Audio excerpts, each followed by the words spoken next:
মানুষের চাহিদার কোনো শেষ নাই। একটা চাহিদা পূরণ হয় আর একটা চাহিদার শুরু হয়। ঠিক তেমনি আমাদেরও হয়েছে তাই দশা। নতুন বাসায় আসার পরে একটার পর একটা চাহিদা রয়ে গেছে। তো এগুলো আমাদের প্রয়োজনীয় ছিল, এ কারণে আর কি নিয়ে এসেছে। একেবারে যে খুব বেশি কিছু তা না। তার মধ্যে একটা ফ্যান ছিল আমাদের প্রয়োজন, যেটা আমাদের ডাইনিংয়ের ফ্যান ছিল না, তো সেখানে ফ্যান নিয়ে এসছে। তো ফ্যানটা ও নিজেই সেট করবে, কারণ অন্যজনদের দিয়ে সেট করাতে পারতো, কিন্তু তার জন্য তাকে আবার সাথে থাকতে হবে, আর তার হাতে সময় ছিল না। তো আজকে ওকে নিয়ে কিছু কথা বলবো, যেটা না বললেই না।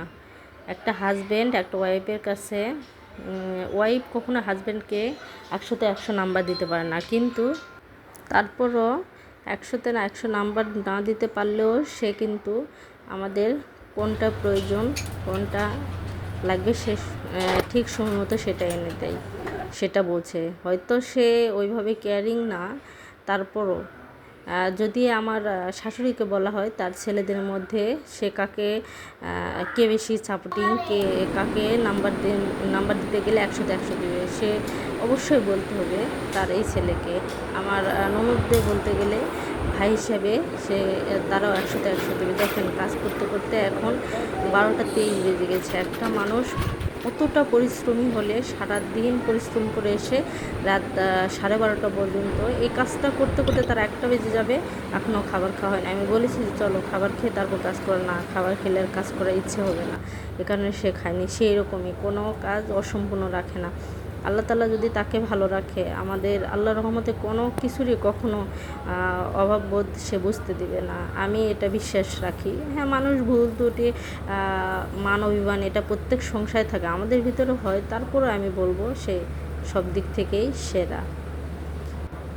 সে যেমন একজন হাজব্যান্ড হিসেবে সেরা, একজন ভাই হিসেবে সেরা, একজন ছেলে হিসেবে সেরা। এই যে বাইরের দৃশ্য দেখালাম আপনাদের, এত রাতে তো কেউ ছিল না। এখন রান্নাঘরে চলে এসে দেখছি যে দুপুরে রান্না করা গোস্ত ছিল, আম্মা খেয়ে ঘুমিয়ে গিয়েছে।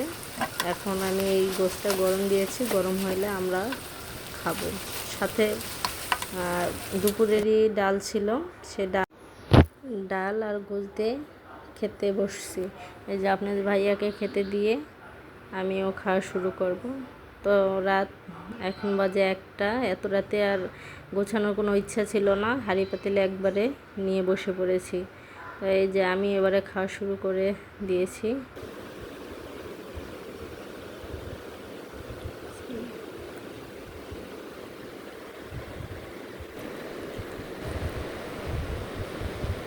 তো আমার ভিডিওটা ভালো লাগলে লাইক কমেন্ট শেয়ার করে দিবেন।